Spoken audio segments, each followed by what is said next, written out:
Muy buenas tardes, un gusto saludarlos y saludarlos a todos después de haber pasado 2 días ya acá con ustedes compartiendo. Bueno, cuando dije que iba a presentar a Cristóbal, me dijo que las cosas que me habían mandado, eso solo le interesa a su mamá, así que Cristóbal, creo que para la mayoría de nosotros se presenta solo, sabemos quién es muy joven, pero hace muchísimos años que es un referente en el tema de educación, tecnología y tantas otras cosas más. Tiene, bueno, una formación brillante en universidades de gran reconocimiento y que le han dado hoy la posibilidad también de ser un referente no solo en nuestra región, sino en el mundo. Pero creo que lo más importante es eso, es un orgullo regional. Es alguien que no se cansa de producir conocimiento y de cuando uno cree que llegamos a algo, ya Cristóbal pensó otra cosa. Entonces, siempre nos sorprende y te lo agradecemos. Yo en lo personal te lo agradezco. Creo que todos a quienes nos interesan los temas de la educación, con tecnología claramente, en un mundo tecnologizado, lo tenemos como un gran referente y bueno, hoy es además un miembro de la casa también. Lo hemos incorporado al sistema de las Naciones Unidas en el Banco Mundial, así que también es un orgullo para nosotros tener a Cristóbal. Pero creo que todos están mucho más interesados en escucharlo a él que a mí, así que lo que sí les cuento es que acá van a proyectar un QR, que creo que ayer se hizo algo igual, para que ustedes puedan escanear y mandar las preguntas. Cristóbal se va a dedicar unos 35 minutos a conversar, pero después tenemos también unos minutos adicionales para intercambiar. Y bueno, y a las 4 vamos a tener que cerrar porque tenemos el cierre formal y no nos podemos exceder de ese plazo. Así que Cristóbal, por favor, te están esperando a ti, ¿no? Buenas tardes, muchísimas gracias por la intro. Me voy a poner de pie si me permiten. Quiero decir que estoy muy contento de estar aquí y les quiero contar que antes de llegar acá pasé por el aeropuerto. Y cuando estaba pasando por la policía, el policía me dice, pasaporte por favor, y ve y me dice, Chile. Y yo le digo, sí, y me dice, no va al mundial. Yo le digo, es la mejor manera de arruinarme el viaje desde el primer momento. Pero bueno, este viaje está terminando mucho mejor que como empezó. Así que ahora vamos al tema de discusión. Lo que voy a tratar es de conectar con algunas de las ideas que se expusieron y a ver si tenemos un poco de tiempo para el diálogo. ¿Podemos poner la presentación? Voy a proponerles que pensemos en una tensión permanente, y me voy a mover un poco, si me permiten, entre dos culturas. Se dijo la cultura popular, pero en verdad es la cultura escolar y la cultura digital. ¿Cómo adaptamos las tecnologías al servicio del aprendizaje y no al revés? Porque a veces pasa un poco, ¿no? Y las culturas no tienen que ver con una forma específica de hacer las cosas, sino que tienen más que ver con una forma de pensar. Y eso es mucho más difícil de cambiar. Entonces la cultura digital y la cultura escolar se pueden o no alinear porque son distintos sistemas de pensamiento. Y es ahí donde yo quiero explorar un poco con ustedes estas tensiones que están. Ahora, si podemos resumir toda la presentación en una imagen, y ustedes se tienen que ir rápido, no tienen mucha atención, o están haciendo otras cosas más importantes, creo que esta diapositiva resume. Durante los últimos 20 años las políticas públicas han puesto mucho énfasis en la inclusión de acceso. Fantástico. Pero nos hemos dado cuenta que la inclusión en la primera brecha digital no se resuelve si no está la otra brecha digital que tiene que ver con el desarrollo de capacidades y habilidades. Importante. Que está un poco más abajo, un poco más escondido porque es más difícil verlo. Pero hay otras brechas más profundas, las brechas cognitivas, las distintas formas de pensar cuando ya estamos inmersos en los contextos digitales. Y hay una brecha incluso más abajo en el iceberg, que es los cambios en las culturas institucionales, que a veces podemos haber resuelto las dos primeras, pero las instituciones a veces son resistentes al cambio. Quiero explorar con ustedes algunas de las tensiones que están detrás de esto. Ok, en este congreso me parece que la gente que está aquí tiene interés en pensar la tecnología. Fantástico. Y yo les quiero proponer que pensemos la tecnología, pero también pensemos en las contradicciones que presenta la tecnología. Y voy a usar algunas ilustraciones de algunos artistas que creo que nos ayudan a pensar. Perfecto, quiero usar herramientas, pero ¿cuál herramienta? O tengo tantas herramientas que al final me termino inmovilizando. ¿No han visto algunas veces en la casa de la abuela que hay una enorme marca que dice, aprieta este botón, abuela? Bueno, a todos nos pasa un poco eso.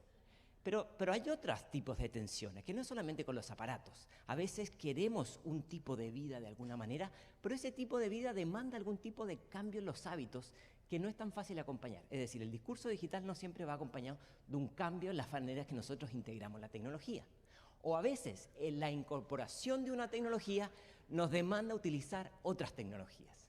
Y entonces se empieza a complejizar este panorama. Para plantearlo desde las políticas públicas, a veces se promueve algún tipo de acción que no necesariamente viene acompañado con cambios más estructurales en las maneras que nosotros procesamos. Entonces empiezan a generar estos, ok, la tecnología nos sirve, pero la verdad es que es cierto, podemos trabajar desde otros lugares, desde otros contextos, con otras flexibilidades, pero eso va a requerir un montón de condiciones básicas que se cumplan, que no necesariamente son las que se promueven o las que vemos de manera inmediata. O por ejemplo, durante la pandemia, vamos a hablar un poco de la pandemia ahora, bastante de la pandemia, cuando reutilizamos los espacios se genera lo que algunos autores llaman el colapso de contextos. Pero además ponemos a los espacios en una situación de estrés que generalmente genera algunas fricciones. Pues no es lo mismo trabajar desde casa y que la vida privada y la vida pública tengan la misma práctica que tenemos. De la misma forma que no es lo mismo administrar la vida online y la vida offline en un mundo en que se empiezan a mezclar este concepto de Florida y de on-life, ¿no? Donde ya la distinción no es tan evidente. Durante los 80 y 90, Peter Drucker acuñó este concepto de trabajadores del conocimiento. La idea que si tú tenías el conocimiento en la cabeza, te podías mover por todas partes. Pero la verdad es que el trabajador de conocimiento acarrea un montón de cacharros que no necesariamente son tan ligeros como la idea de transitar por el conocimiento. Ahora vamos entrando en materia. Muchos de ustedes deben conocer esta red social que se llama BeReal. Para quienes no lo conozcan, es una app, es una red social que invita a la gente a mostrar su vida tal cual es. A diferencia de Instagram, que es una vida maquillada, BeReal lo que te hace es, en ciertos momentos del día, te invita a tomar una foto donde estás, pero el truco está en que muestra la foto de ambos lados de la cámara del teléfono, donde estás tú y la de adelante. Por lo tanto, es mucho más difícil mostrar un escenario súper cool, porque puedes tener todo muy bonito adelante, pero detrás la cama desarmada y no sé qué. Entonces, BeReal te expone eso. Y ha surgido con mucha relevancia, y leí el otro día que ha sido una de las apps más descargadas en Argentina, porque hay un interés en explorar formas menos cosméticas de utilizar las redes sociales. Entonces hay contradicciones que empezamos a ver. Cuando aparece la pandemia, se cierran las escuelas, pero está esta oportunidad y tensión de implementar el aprendizaje remoto, que ha sido yo creo que hay un antes y un después, pero no creo que las lecciones las vamos a sacar de un día para otro. Nos vamos a demorar un poco en transitar en esa línea. Pero hay otras tensiones. Cuando alguien dijo, bueno, ahora puedo trabajar desde la casa, tengo muchísima más libertad. Cierto, pero mi jefe me está controlando con una cantidad de herramientas para saber qué hago y qué no hago, y lo mismo con dónde los estudiantes hacen clic, entonces, o no lo hacen, ¿no? Entonces empiezan a aparecer estas dualidades de mayor libertad, pero mayor control. Cuando se socializa y masifica el uso de las tecnologías, viene esta promesa de nuevas formas de acceder al conocimiento, nuevas maneras de interactuar, nuevas maneras de acceder a bibliotecas, de capturar la información, la divergencia de canales, que al mismo tiempo viene con una convergencia en un número muy, muy pequeño de compañías que concentran nuestros datos. O la tensión entre la enorme cantidad de servicios malamente llamados gratuitos que nosotros accedemos renunciando a nuestra privacidad y los datos personales. Es decir, donamos nuestros datos o no recibimos una transacción monetaria por un montón de servicios a los cuales nosotros accedemos a cambio de regalar nuestros datos. O la otra promesa que permanentemente escuchamos: la tecnología te hace más eficiente, más eficaz, trabajas más rápido, menos tiempo, ahorras energía. Todo eso puede ser cierto, pero estamos permanentemente desbordados de notificaciones y mensajes que a veces necesitamos tener un poquito de dieta digital. Y hay más tensiones también. Recuerden esa frase del mundo a un clic, bellísima, pero el mundo a un clic se ha traducido en una sobreabundancia de información que a veces es más problema no tener la posibilidad de priorizar, de discriminar y de jerarquizar. Entonces, el mundo digital nos ofrece oportunidades, pero también trae tensiones. ¿Quién no ha quedado atrapado en una experiencia de trabajo remoto más allá de lo pensado? Que puede hacer o bien trabajando o viendo Netflix, yo no lo sé. Pero lo que sí sé es que la administración del tiempo en otros espacios requiere otro tipo de estructuras de administración. Y no necesariamente todos aprendimos a navegar en esa forma. También se promueve esta idea de que ahora tenemos mucho más acceso a noticias, estamos mucho más conectados. Lo que ocurre en Kiev lo sabemos de manera inmediata. Es cierto, Pero la información no es neutra. Y la información se puede manipular, mal utilizar o tergiversar dependiendo del objetivo.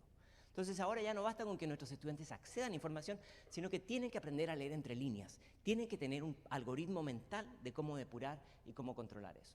Entonces ya encontrar se convirtió en algo barato, fácil, que no tiene valor, y el valor está en poder curar, criticar, cuestionar, priorizar, seleccionar y por sobre todo contextualizar de dónde viene esa información.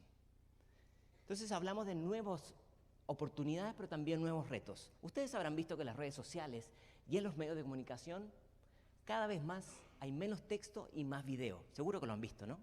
Bueno, eso es muy interesante, pero plantea un enorme reto a la educación, porque no todas las ideas complejas se pueden transmitir a través de un video. Y hay otro problema que me preocupa también, y es la lectura en pantalla, según estudios, nos muestra que no tiene los mismos niveles de comprensión que la lectura en papel, especialmente en niños pequeños, por las notificaciones, por la fragmentación de la lectura y porque hay una lectura más escaneada. No estoy diciendo que no hay que leer en pantalla, pero hay que estar consciente de las limitaciones para poder ayudar a los estudiantes. Entonces tenemos algunos retos que entender en cuanto pensamos en estas oportunidades. Enormes esfuerzos se hicieron durante la pandemia y antes de la pandemia sin duda en aumentar y amplificar el acceso a contenidos. Y lo que hemos visto es que si el acceso a contenido no va acompañado de un acceso a contención, de acompañar, de contextualizar, de orientar, el contenido por sí solo no basta. Entonces, tenemos que pensar en maneras que estos dos vayan de la mano y no de manera aleatoria. Las tecnologías digitales, las redes sociales, los servicios en línea se han hecho muy sofisticados. Las redes sociales realmente ofrecen un abanico enorme de opciones. Pero también hemos visto que no hay una clara correlación entre el uso, el tiempo de exposición a estas herramientas y mejoras en los aprendizajes. Entonces hay que pensar qué es lo que nos está ocurriendo, cuáles son las tareas pendientes, cuáles son las innovaciones pendientes que tenemos que generar. Hace 10 años Nicholas Carr sacó este libro Superficiales, que decía que la lectura se hacía muy superficial. Y yo cuando lo vi, la verdad no me gustó nada, lo critiqué muchísimo. Pero pasaron 10 años, estoy más viejo y empiezo a encontrar que tiene un poco de razón. Él decía algo bien interesante, me demoré 10 años en entenderlo. Decía que cuando uno lee de verdad, no cuando escanea, está conectando lo que está leyendo con su sistema de memoria, con sus registros, con sus ideas, se prenden imágenes, conecta con otros recuerdos. Y la lectura digital muchas veces es hiperfragmentada y no ayuda a esa lectura profunda. Así que no es que me arrepienta de haber criticado a Carr hace 10 años, pero me parece interesante contemplar este factor porque la lectura profunda es como cuando uno está enamorado, cuando uno está viendo una buena película, está en un trance, en un éxtasis. Y eso creo que no podemos renunciar a ello. Entonces ahora tenemos un reto enorme. ¿Qué hacemos? Parece que la pandemia va acabando. ¿Qué hacemos? ¿Damos vuelta a página rápido para volver a donde estábamos o lo utilizamos como una manera de reinventar las reglas del juego? Es difícil. A nadie le gusta reinventarse porque requiere un montón de esfuerzo. Pero yo creo que podemos pensar en algunas cosas y en algunas de las tensiones que hay detrás. En la época de la web social, el discurso todo era colaborativo, todo lo hacemos entre todos, el conocimiento se construye entre todos. Era bellísimo, John y yo dimos muchas charlas hablando de eso. Y hoy día hay una tensión interesante con esta idea de personalizar la identidad en estos sujetos que tienen una enorme influencia, los influencers, que dictan y determinan la toma de decisiones del colectivo. Hay una tensión ahí. No estoy diciendo que los influencers estén mal, pero estoy diciendo que tenemos que buscar maneras que eso nos vaya en desmedro de escuchar a aquellos que no son influencers, pero no por eso su voz no va a ser relevante. Se dijeron cosas bien importantes hoy día sobre la inteligencia artificial y está avanzando a una velocidad alucinante.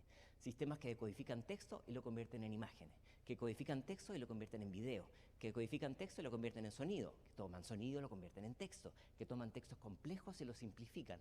Todo eso hoy día aparece en un montón de herramientas que ofrecen enormes capacidades.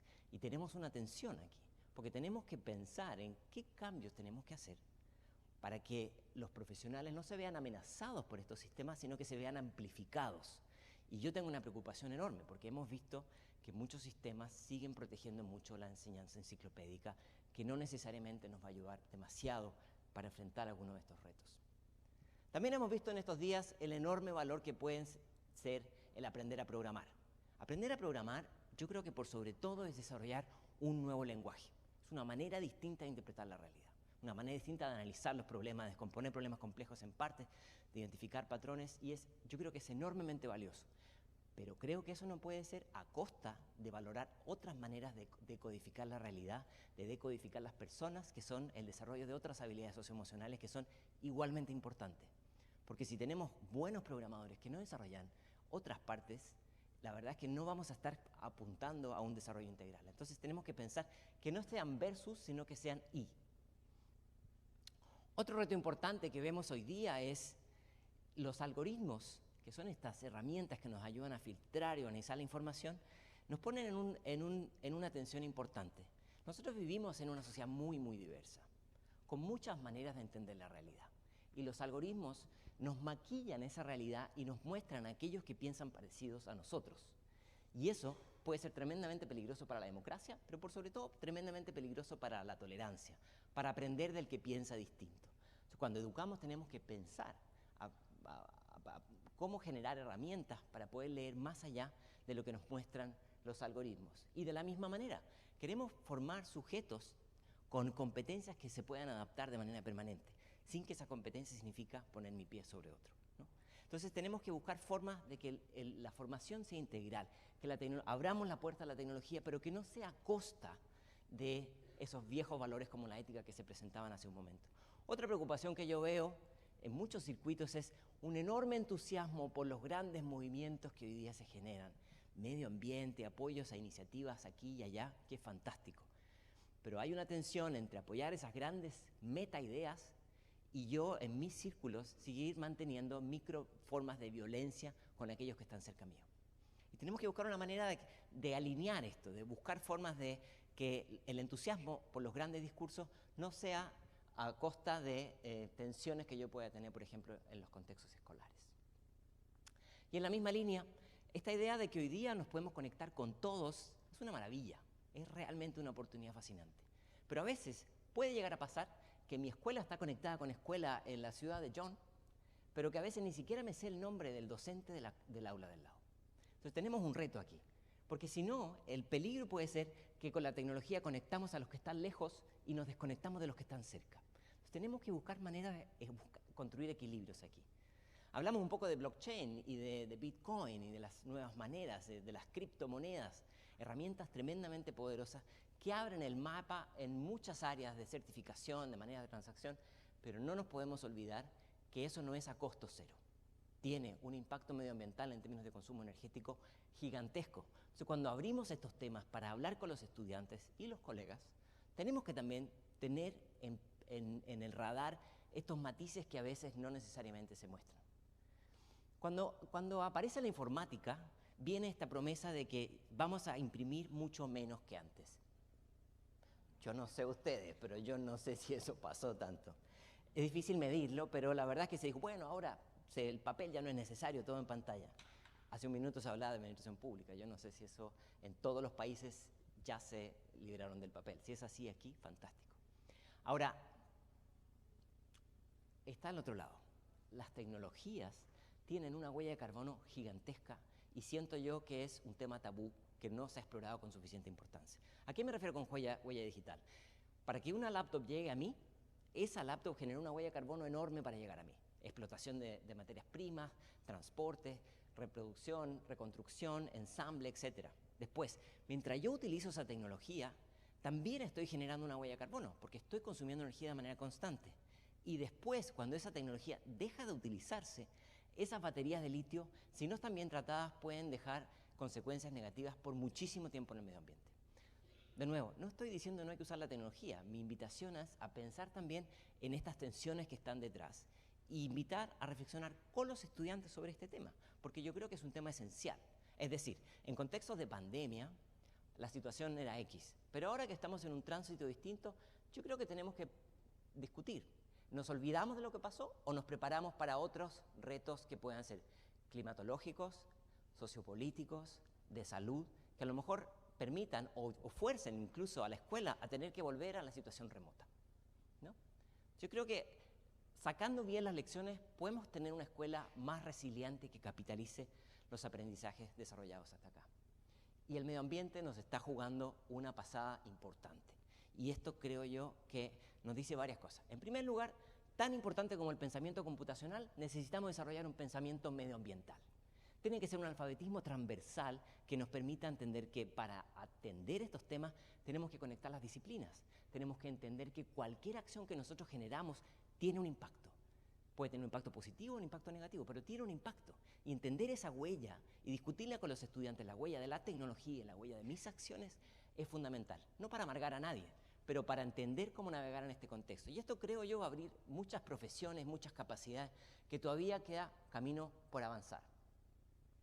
Y en la línea de este discurso pro-digital, yo creo que es bien importante asegurarnos y pensar siempre sistemáticamente quién se nos queda fuera. ¿Quién está viviendo la oscuridad digital que no tiene acceso a los beneficios y a las discusiones que nosotros estamos teniendo aquí? ¿Quién no tiene idea de lo que estamos hablando, que ni siquiera conoce el lenguaje? Y la verdad que todavía nos quedan muchos, ¿no? Y como decíamos, las brechas digitales en la imagen del iceberg no es de un solo tipo, hay varias capas de brecha digital y hay que pensarlas de manera transversal para asegurar inclusión de distintas formas. Entonces, después de muchísimas horas invertidas en capacitación digital pre-pandemia, en muchos países observamos que con esa capacitación digital no alcanzó para desarrollar ese cambio de mentalidad más estructural. Ese cambio de mentalidad tiene que ver no solamente con el dominio instrumental, sino con pensar de una manera distinta, saber resolver problemas que no me habían enseñado, hackear la tecnología y por sobre todo ser capaz de ayudar a otro cuando necesita ayuda en lo tecnológico. Y pensar también en estas tensiones que a veces no quedan demasiado claras en el discurso rápido de vamos a incorporar tecnología para todos. También hay un reto enorme que yo creo que en los últimos 10 años lo vimos de manera sustantiva y que fue cómo nos alejamos de una visión digital industrial donde todos tienen que tener la misma infraestructura, los mismos software, los mismos dispositivos y buscamos maneras de asegurarnos que la tecnología es contextualmente relevante, responde a un objetivo específico. Y aunque la tecnología A, B y C se utilice en el contexto C, D y E de manera distinta, a lo mejor no está mal, ¿no? Pero esto implica un cambio en las reglas del juego, transformar de esta idea de que la inclusión es solamente asegurarse que todos tienen la misma tecnología, y yo creo que hoy día esa discusión está en alguna medida evolucionando. Entonces, el mundo está cambiando, está muy bien que entreguemos mapas para entender el mundo en que estamos, pero por sobre todo tenemos que entregar brújulas, porque las reglas del juego en las que estamos moviéndonos hoy día, sin duda que van a ser muy distintas en un par de años más. Y entonces las brújulas nos ayudan no a movernos del punto A a B, sino de explorar y hacernos preguntas y de reinventarnos de manera constante. Voy a ir a las conclusiones porque estamos corriendo en el tiempo, pero antes voy a hacer una propuesta que puede ser un poco provocadora. Y es, ¿qué tal si quitamos la palabra digital de todos estos discursos y lo pensamos ya como algo incorporado? Es decir, desdigitalizar la discusión, porque la tecnología se ha incorporado en nuestras prácticas, y pensar en los cambios más estructurales, que son los de fondo. Si ustedes se fijan en medicina, nadie habla de medicina digital o de marketing o mercadotecnia digital. Se asume que lo digital es parte de, pero en educación siempre queda como un anexo. Educación digital, y suena como moderno, pero la verdad es que no sé si es tan moderno ya. Bueno, es una provocación para que ahora la discutamos en las preguntas y respuestas. Yo quiero terminar con 5 ideas que creo que desde mi lado son las cosas que yo he aprendido en estos últimos 36 meses más o menos de pandemia y donde hubo un entusiasmo enorme por la tecnología en algunos, una distancia enorme frente a otros, pero lo que sí es claro es que los países invirtieron mucho más tecnología y pusieron mucha más atención a la tecnología que en los años previos. En primer lugar, la multicanalidad, es decir, ofrecer acceso a contenidos de distintas formas es una manera de asegurar la inclusión. Si no, existe el riesgo de si todo está en espacios digitales, aquellos que no cuentan con conectividad suficiente van a quedar fuera. En segundo lugar, algo que es un cliché pero es bien importante, la tecnología no es suficiente y lo vimos en pandemia. Incluso aquellos que tuvieran acceso a contenidos de manera regular y permanente digital, si no contaban con esto que hace un momento llamábamos la contención, el vínculo, el diálogo, la interacción, la tecnología no alcanza. Entonces, una tecnología con un rostro más humano, con un acompañamiento, aunque sea de un docente que no sea diestro a lo tecnológico, es el factor que hace la diferencia. Después tenemos 3 ideas que yo creo que son centrales. Yo creo que ya le hemos pedido demasiado lo suficiente a los docentes y ahora es tiempo de darle a los docentes. En primer lugar, acompañarlos y equiparlos con infraestructura. Yo entiendo que acá se está haciendo mucho en esa línea. Asegurar que la formación profesional docente no es de a gotitas, sino que es parte de un ecosistema mucho más largo, de largo plazo, permanente y consistente. Y en tercer lugar, un seguimiento significa todo lo que ocurre después que la capacitación se prestó. Todo lo que ocurre después de que el profesor ya recibió un título o un certificado después del desarrollo profesional docente. Comunidades de práctica, consultas permanentes, a quién le podemos pedir ayuda, mesas de ayuda, expertos que puedan acompañar, gente que diga no me funciona y yo tenga dónde pedir ayuda. Después el quinto elemento, que también lo escuchamos mucho, es esta idea de que el componente socioemocional es un factor de cambio. Si nosotros estamos tristes, si nosotros tenemos miedo, si estamos inseguros, da lo mismo la tecnología que tengamos, no vamos a aprender. Entonces aquí la invitación es en dos líneas. Primero, pasó algo interesante en la pandemia en muchos lugares. Los padres se involucraron mucho más en la educación que lo que se habían involucrado antes. Busquemos eso como un aliado. Y en segundo lugar, antes de pensar en Bloom, la taxonomía de Bloom, que es tan importante en la discusión docente, pensemos en Maslow. Si las condiciones básicas no están cubiertas, si la contención emocional no está cubierta, no podemos pensar en Bloom. Es una simplificación, obviamente, pero es para no tomar todo el tiempo. Y por último, ¿qué significa esto de la fluidez digital? Estoy cayendo en una trampa, porque hace un minuto dije no hablemos de lo digital. La fluidez digital probablemente no tiene tanto que ver, como decía Hilster, con el dominio de las teclas, sino tiene más que ver con el dominio de las ideas. Y entonces, yo creo que aquí tenemos que pensar en cómo hacemos más permeable la incorporación de la tecnología sin pensar tanto en la tecnología. Usando la metáfora que usábamos con John, hagamos la tecnología más invisible, transitemos el discurso que se centra en los dispositivos y cuestionémonos qué cambios son los de fondo que se pueden generar a través de estas herramientas. Y quiero terminar con esta diapositiva para darles un poco de ánimo. Los cambios en el paradigma del conocimiento resultan tremendamente inquietantes para aquellos que están familiarizados con el cambio anterior. Pero eso no significa que no podamos hacer los cambios. Eso no significa que vamos a sacar muchas cosas en limpio de estos duros meses que han pasado y yo creo que lo voy a dejar hasta ahí. Muchas gracias.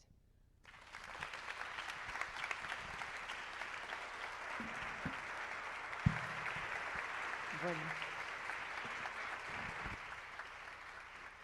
Excelente, muchas gracias Cristóbal y creo que era lo que teníamos que escuchar antes de irnos, porque creo que muchas de las cosas que fuiste tocando, de alguna manera u otra las fueron poniendo sobre la mesa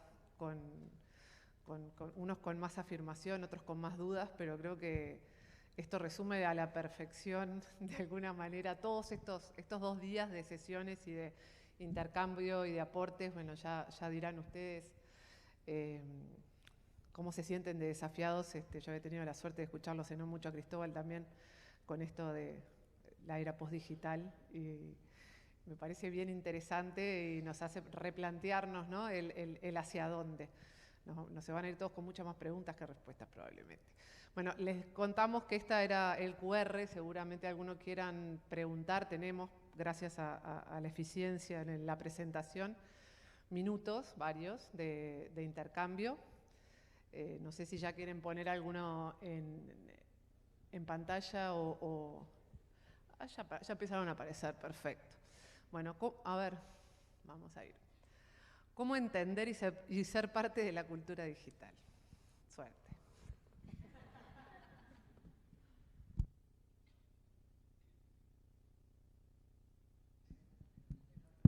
Buenísima la pregunta. No tengo idea. Cuando uno se incorpora a la escuela, ¿cómo uno absorbe la cultura escolar? Observación, cometer errores, acompañarse de otros que saben más, incorporarse, testear, que el jefe se enoje, que los estudiantes se alegren, conectar con los padres. Es un diálogo, es un baile, es una danza, es un proceso que va y viene, no hay un protocolo específico. Y en tecnología creo que va parecido, es un laboratorio permanente, ¿no? Ahora, yo creo que el reto que tenemos, es, primero, que la tecnología evoluciona muy rápido. Los sistemas educativos nunca van a evolucionar a la misma velocidad que los sistemas tecnológicos. Y está bien que sea así. No nos tenemos que estresar porque no estamos utilizando inteligencia artificial. Pero lo que sí tenemos que hacer es generar espacio para discutir sobre estos temas. De la misma manera que teníamos que discutir en vez de discutir cuánto es el tiempo en pantalla, la calidad de la experiencia, acá tenemos que hacer lo mismo. No tenemos que preguntarnos cuál es la tecnología que utilizas, sino de qué manera yo estoy atendiendo mis retos pedagógicos. Y entonces vemos si hay tecnología que nos sirve para eso o no. Y hay tecnología antigua que puede ser a veces mucho más útil que la tecnología vieja. Perdón, que la tecnología nueva. Porque hay un mantra aquí que lo nuevo es bueno y lo viejo es malo, pero a veces ocurre que no todo lo nuevo es bueno, ni todo lo bueno es necesariamente nuevo. Así que yo creo que yo me resisto a creer que los jóvenes son los digitales y los mayores no son los digitales. No, aquí cada uno tiene bastante que aportar. John decía que los nomads no están limitados a una edad. Yo creo lo mismo. Aquí en este contexto la cultura digital se desarrolla entre todos, con las oportunidades y los bemoles. Estas tensiones que yo trataba de ilustrar con estas imágenes, esas tensiones las vamos a entender personas que son más o menos fluidas desde lo digital y que nos permitan ver oportunidades sin olvidarnos de los riesgos o de los costos que asumimos. Pasamos entonces a la siguiente, porque creo que hay una nutrida cantidad de preguntas. ¿Cómo pensar la identidad del docente de hoy frente a los nuevos retos que imponen las tecnologías digitales y las políticas públicas que promueven su integración al aula? Todas fáciles te van tocando. O sea, vas a probar con buena nota. Cuando yo trabajaba en Oxford, había un profesor universitario que era muy popular porque sus trabajos científicos estaban muy citados siempre. Era como el rockstar de la ciencia, ¿no? Tenía más citas que nadie y era la envidia de los demás. Y un buen día apareció iTunes. ¿Se acuerdan de iTunes? Ya no se usa mucho, pero apareció iTunes y un par de profesores más jóvenes empezaron a tener una visibilidad gigantesca, de millones y millones de descargas. Y este profesor de la vieja academia estaba muy incómodo con esta otra manera de visibilidad, ¿no? Y yo creo que esa discusión no solamente pasa en Oxford, pasa en cualquier lugar. Y entonces me parece a mí que no es que uno esté bien y el otro esté mal. Ojalá podamos hablar ambos idiomas, pero entender que necesitamos un poquito de ambos también. Entonces cuando pensamos en la identidad, tampoco me parece que todos tengan que ser 100% digitales. Pero el componente digital tiene que estar también en la discusión, entendiendo que no es la única manera de construir ni de compartir conocimiento. Perfecto, muchas gracias. Si la pandemia no pudo cambiar la lógica de funcionamiento de la escuela, ¿cómo podemos cambiarla nosotros de abajo hacia arriba? Tírame una fácil, ¿no? No solamente lo del mundial, mira con lo que te reciben acá. Esto ya es bullying. Es una buenísima pregunta, y si entendemos la pandemia más allá de lo doloroso que ha sido socialmente, creo que es una oportunidad de cambio. Ahora, no creo que los cambios más estructurales los vamos a ver a 3 meses de distancia. Necesitamos más perspectiva, ¿no? O sea, hay cosas que se van a incorporar. Lo que está pasando hoy día en muchos lugares con el trabajo remoto, no terminamos de entender a dónde va a acabar eso, pero puede tener implicancias de resignificación de la ciudad, de los medios de transporte, donde la gente vive. Y es un proceso en transformación. Entonces yo quiero ser optimista. Por un lado, entiendo que los niveles de pérdida de aprendizaje han sido importantes, ha habido enormes riesgos de deserción escolar y de desconexión con el sistema educativo, pero al mismo tiempo hemos probado plataformas, hemos probado formas de colaborar, hemos probado en una situación muy adversa, y yo creo que han pasado muchas cosas buenas, y ahora, en este momento donde estamos en el tránsito, es el momento de decantar, de depurar, decir, bueno, esto lo podemos hacer mejor. Podemos tener un aula expandida, podemos tener un aula que no tenga que ser ni educación en línea ni educación presencial, puede ser un híbrido, pero con el híbrido no resolvemos el tema. ¿Cuánto de híbrido? ¿Para qué cosa? ¿En qué contexto? ¿Con qué disciplina? ¿Y con qué tecnología? Es decir, desmembrar esto de una manera mucho más estratégica y acompañar a los docentes dando orientaciones, porque muchas de estas cosas son ensayo y error y tenemos que probar. ¿Cuántas de estas cosas pueden funcionar? ¿Se acuerdan del concepto de fatiga de Zoom? Bueno, eso pasó porque no pudimos recalibrar bien las conferencias. A lo mejor si las charlas, las sesiones de Zoom hubieran sido más cortas o con otros tipos de descentralizar la discusión del que habla, a lo mejor lo hemos sacado máximo provecho. Pero quiero creer que algunas de esas cosas han ocurrido y ahora es tiempo para poder decantarlas. Así que no quiero ser tan negativo y creer que todo ha sido perverso. Pero también es cierto, no lo vamos a negar, que los sistemas educativos les cuesta adaptarse, y eso es parte de algo. Y yo creo que los cambios no ocurren ni de arriba abajo, ni de abajo arriba, ocurren en los bordes, en las fronteras, en los que están probando, los que están experimentando, los que se animan a hacer cosas que no están en el currículum, los que se animan a probar, invitando a otras discusiones al aula. Entonces, bueno, ¿dónde están esas fronteras? ¿Qué las está haciendo? ¿Y cómo podemos aprender de ellas? Yo creo que es la gran pregunta para mí hoy día.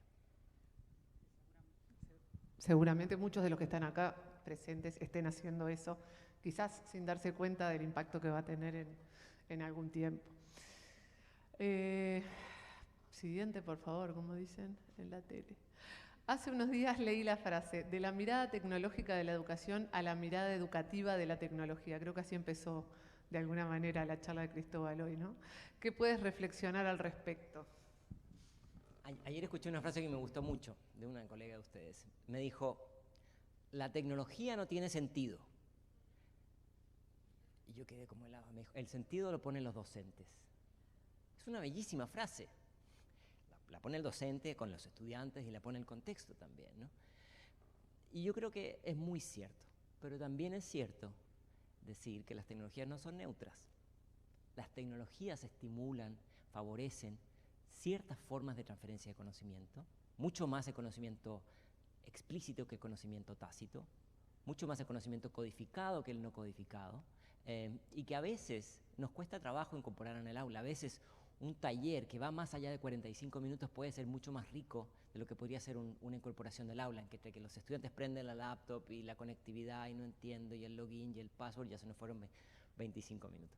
Entonces lo que creo que tenemos que hacer es buscar puentes para que algunas de estas experiencias jueguen en esos bordes que yo decía, que conecten más el aprendizaje formal con el no formal, como oportunidades para explorar en esto. Y en esa medida, yo creo que la tecnología puede estar al servicio de nosotros, y no al revés. Me parece que si solamente el discurso es capacitar digitalmente a todos los docentes para que todos incorporen Instagram y TikTok en sus clases, me parece que sería una mirada, como yo trataba de decir hace un momento, de una industrialización digital que no es lo que queremos. Totalmente cierto, totalmente de acuerdo. Bueno, ahora casi no... Alguien se entusiasmó mucho. Va a haber que pararse lejos para leerlo. ¿Podríamos sacar lo digital de algunas denominaciones cuando hacemos referencia a la educación digital? Pero ¿qué pasa cuando tener nombre propio da espacio y posibilita abordarnos como campo del conocimiento? Que si bien puede transversalizarse, tiene sus propios ejes, objetos de estudio, didáctica, no solo para estudiar con, sino sobre cultura digital. Esto es más una afirmación a reflexionar. Esto seguro lo dice un profe de filosofía, ¿no? Sí.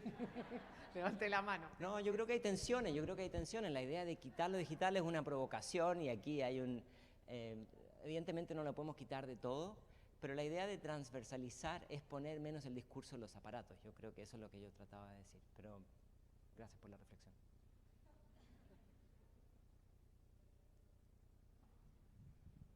A ver si tenemos más. Están muy entusiasmados. A ver si ¿tenemos alguna otra? No, parece que no. Parece que nos quedamos trancados, o si no. Bueno, parece que no tenemos más. Bueno, no sé, Cristóbal, te sobró tiempo, fuiste tremendamente eficiente. No sé si querés cerrar con alguna reflexión.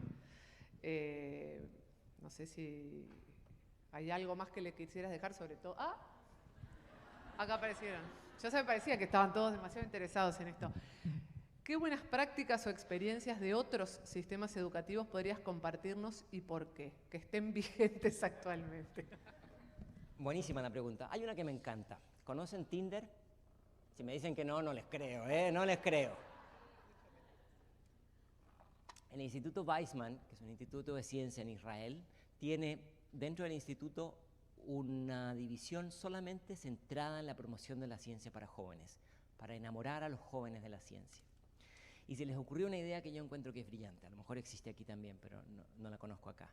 Inventaron un Tinder de científicos, para que los niños hagan citas con científicos que a lo mejor están en otras partes del mundo, y entonces le dicen al científico, por supuesto, le preguntaron antes, se dio de alta en esta herramienta, que van a hacer una cita en un mes más, en tal hora esta videoconferencia. Pero esto no es gratis. Los estudiantes tienen que entender de qué trabaja ese científico, tienen que leer sobre él, tienen que entender en qué mundo vive, qué preguntas hace. Y entonces en el día de la cita, lo que tenemos es una discusión tremendamente rica.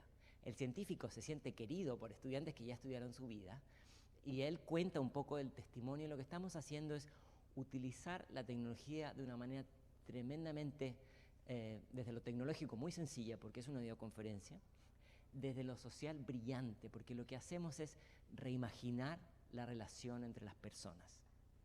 Eso me parece que es un ejemplo inspirador y, por supuesto, muy actual. Muchas gracias, buenísimo. Lo vamos a buscar. Bueno.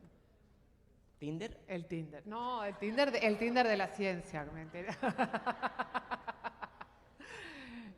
Bueno, y no sé, quizás si no hay más preguntas para otro desafío. Cada vez que voy a preguntarle yo me aparece otra. ¿Qué saberes indispensables se requieren para enseñar, para ser docente? Opa.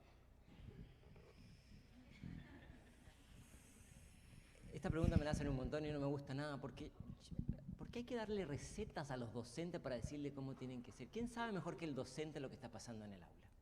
Ahora, lo que sí es una realidad, me parece, es que la relación del docente con el conocimiento hoy día es distinta a la relación que muchos de nosotros tuvimos cuando nos formamos, ¿no? El docente tenía una centralización del saber de manera importante porque había menos acceso a información de manera permanente, ¿no? Entonces la incorporación de las tecnologías no solamente es más información, algo mucho más interesante que eso es descentraliza la información, porque el docente es un nodo de información frente a otros más también. Y no es que Wikipedia sepa más que el profe, o sea, una lectura hoy día más contextualizada es de Wikipedia y de CNN, de lo que dice la literatura y de lo que dicen las redes sociales, y es poder leer y poder conectar los puntos.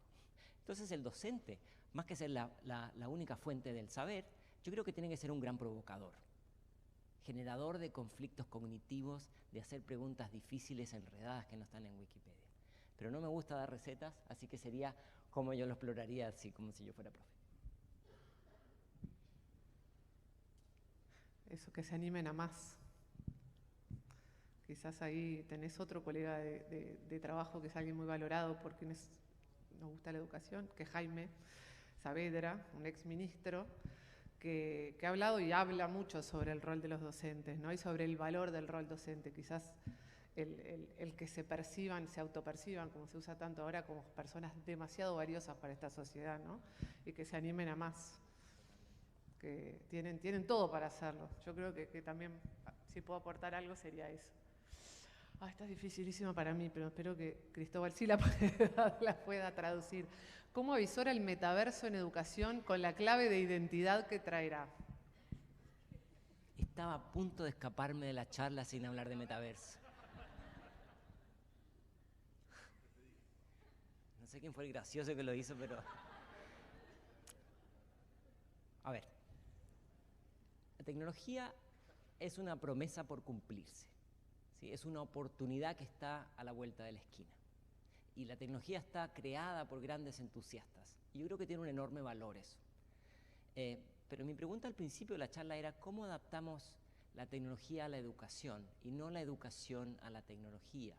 Yo creo que no tenemos que preguntarnos cómo nosotros incorporamos metaverso a la educación, sino que una vez que sea una tecnología que le veamos valor, vemos cuáles de esos componentes podemos incorporar. Mi impresión es que hoy día eso no existe.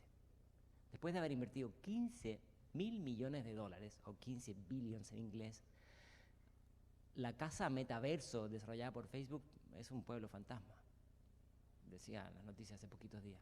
Así que no sé si mi principal preocupación hoy día estaría en metaverso. Hay cosas mucho más divertidas pasando hoy día, mucho menos tecnológicas y mucho más disruptivas desde lo pedagógico, como el Tinder de científicos, que yo los invito a explorar ese tipo de caminos. Y cuando metaverso sea una herramienta más madura, más domesticada, bueno, discutamos qué cosas pueden incorporarse. No digo que nos las tengan, pero hoy día me parece que el contexto hay muchas otras cosas que podemos beneficiarnos mucho más rápido que eso.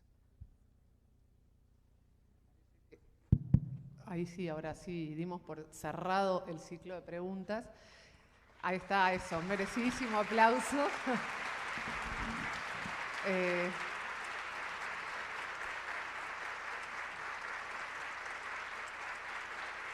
súper merecidos. Tenemos unos minutos porque ¿cierro? No. Nos vamos a dejar unos minutitos. Nada, agradecerle a Cristóbal por la generosidad de siempre, porque saber que siempre va a estar. Y bueno, y acá un poco haciendo de vocera de esta sociedad que tenemos con el Ministerio de Educación de la Ciudad de Buenos Aires, invitarte en los próximos meses también a pensar estratégicamente hacia dónde, ¿no? Creo que muchas pistas ya las diste, ya las dieron, y seguramente serán insumo para eso, pero ¿cómo podemos pensar de acá a 10 años en la educación que nos permita a todos realizar esos grandes objetivos de los que todavía estamos muy, muy lejos? Así que bueno, muchas gracias y creo que en unos minutos hacemos el cierre formal con, ojalá, la presidencia de... ¿Sí? ¿No? ¿Me confío? Estamos esperando, a ver, vamos a decir la verdad, estamos esperando saber si viene la ministra Soledad Acuña a cerrar o si vamos a cerrar nosotros así como más de entre casa. Así que lo saludamos de vuelta a Cristóbal y deseándole que encuentre un cuadro para hinchar en el Mundial. Puedo decir que...